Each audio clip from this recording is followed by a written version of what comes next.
Le Conseil des affaires d'État chinois a souligné qu'à partir du 1er janvier, le revenu imposable individuel des parents pourrait être réduit d'un total de 1000 yuan, soit 157 dollars, par mois pour chaque bébé de moins de 3 ans. La déduction peut être appliquée en totalité par un seul parent ou être divisée en parts égales.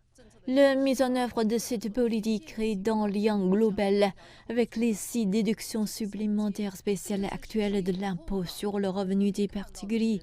Après la mise en œuvre de cette politique, nous pouvons constater que les déductions supplémentaires spéciales dont bénéficient les contribuables auront une référence complète aux dépenses dans toutes les étapes de leur cycle de vie.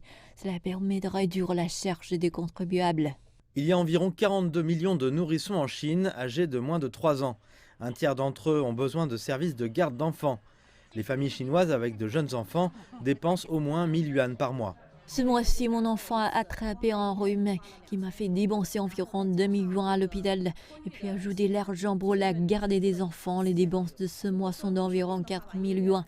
Si l'enfant ne tombe pas malade, environ 3 000 yuan par mois suffisent.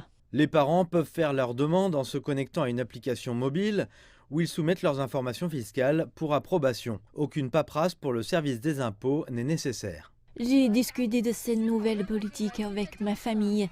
Nous étions tous très enthousiastes. C'est une très bonne politique pour le bien de la population. La croissance démographique de la Chine a atteint un niveau historiquement bas l'année dernière. Il n'y a eu que 480 000 nouvelles naissances, malgré les réformes du planning familial permettant d'agrandir les familles. Pendant ce temps, la population chinoise des plus de 60 ans a augmenté de plus de 3 millions entre 2020 et 2021. Avec cette politique de déduction fiscale, le gouvernement vise à réduire le poids que représente l'éducation d'un enfant.